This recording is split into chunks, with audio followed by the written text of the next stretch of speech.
என்னது மணிமேகலை பொய் சொல்றாங்களா? CWCல நடந்தது என்ன? உண்மையை உடைத்து குரேஷி.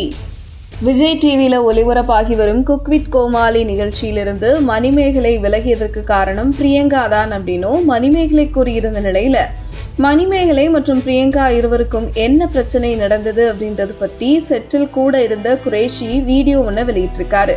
மணிமேகலைக்கு ஆதரவா பல பேர் கருத்துக்களை தெரிவிச்சுட்டு வரும் நிலையில மணிமேகலை குறிப்பிட்டது பிரியங்கா தான் அப்படின்றது எல்லோருக்குமே தெரிஞ்ச கதை. இதனால பிரியங்காவையும் எல்லோருமே திட்டி தீர்த்துட்டு இருக்காங்க அப்படின்னே சொல்லலாம். இப்படியான நிலையில பிரியங்கா மற்றும் மணிமேகலைக்கு சிலர் ஆதரவு தெரிவித்துட்டு வராங்க. இந்த நிலையில குக் வித் கோமாளி நிகழ்ச்சியில கோமாளியா இருக்கும் குரேஷி சம்பவம் நடந்த அன்னைக்கு செட்ல என்ன நடந்துச்சு அப்படின்றது பற்றி வீடியோ ஒன்று வெளியிட்டிருக்காரு. அதுல இப்போ குக் வித் கோமாளி நிகழ்ச்சி பற்றி தான் அதிகமா பேசப்பட்டுட்டு வருது. நானும் இந்த பிரச்சனை ஒரு 2-3 நாள்ல முடிஞ்சிரும் அப்படின்னு தான் நினைச்சேன். ஆனா இந்த பிரச்சனை முடிஞ்ச மாதிரியே தெரியல, நீண்டுகிட்டே தான் போகுது. அதனால நான் என் கண்ணால பார்த்த சில விஷயங்களை பகிர்ந்துக்கணும் அப்படின்னு நினைக்கிறேன் அப்படின்னு சொல்லி அன்னைக்கே என்ன நடந்துச்சு அப்படின்ற விஷயங்களை சொல்லியிருக்காரு. அதன்படி சம்பவம் நடந்த அன்னைக்கே நடிகை திவ்யா துரைசாமி எலிமினேஷன் ஆனாங்க. அவர் வெளியேறதுக்கு முன்னாடி எல்லா போட்டியாளர்கள் மற்றும் கோமாளிகள் பற்றி பேசிக்கிட்டு இருந்தாங்க. அப்போ பிரியங்கா பத்தியும் பேசியிருந்தாங்க. பிரியங்கா எனக்கு அதிகமான சப்போர்ட் கொடுத்தாங்க அப்படின்னு அவரை பாராட்டி பேசிட்டு இருந்தாங்க. இதைத் தொடர்ந்து எல்லோருமே திவ்யா துரைசாமி பற்றி தான் பேசினாங்க. அப்போ பிரியங்கா, நான் திவ்யா துரைசாமி பற்றி பேசலாமா அப்படின்னு எல்லாத்தையும் கேட்டாங்க. நான் கோமாளியா இருந்த போது நான் சரி அப்படின்னு சொன்னேன். அதே நேரத்துல மணிமேகலை எதுவுமே சொல்லல. பிறகு திவ்யா துரைசாமி குறித்து பிரியங்கா பேசிட்டு இருந்தாங்க. அப்போ சில நிமிடங்கள் கழித்து திடீர்னு முன்னாடி வந்த மணிமேகலை, பிரியங்கா இது போதும், நீங்க நிறுத்திக்கோங்க. ஏற்கனவே இந்த நிகழ்ச்சியில யார் தொகுப்பாளர் அப்படின்னு மக்கள் கேட்டுட்டு இருக்காங்க. நீங்க தான் எப்போதுமே தொகுப்பாளர் மாதிரியே இந்த நிகழ்ச்சியில பேசிட்டு இருக்கீங்க அப்படின்னு பேசிட்டாரு. இது அங்கிருந்த எல்லோருக்குமே ரொம்ப அதிர்ச்சியா ஆயிடுச்சு.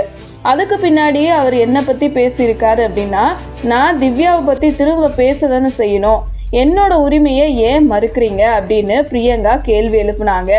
அதெல்லாம் முடியாது, நீங்க இதுக்கு மேல பேசக்கூடாது அப்படின்னு மணிமேகலை சொன்னாரு. உடனே பிரியங்கா கோபப்பட்டுட்டு வெளியே போயிட்டாங்க. இதுதாங்க அன்னைக்கு நடந்துச்சு அப்படின்னு குரேஷி சொல்லியிருக்காரு.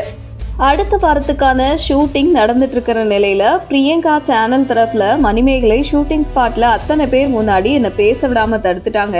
அதனால அடுத்த வாரம் இதுக்கு மணிமேகலை தரப்புல இருந்து ஒரு விளக்கம் கொடுக்கணும் அப்படின்னு சொல்லியிருக்காங்க.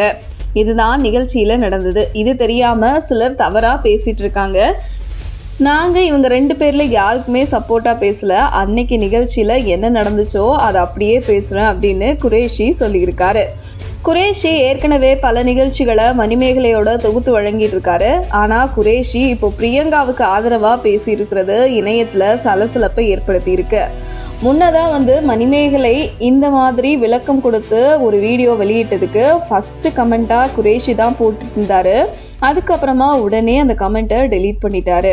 இப்போ மறுபடியும் அவர் பிரியங்காவுக்கு சப்போர்ட்டா பேசுறத பார்க்கும்போது சேனல் தரப்புல இருந்து அவருக்கு ஏதேனும் அழுத்தம் கொடுக்கப்பட்டதா அப்படின்னும் பலரும் சந்தேகத்தை கிளப்பிட்டு வராங்க.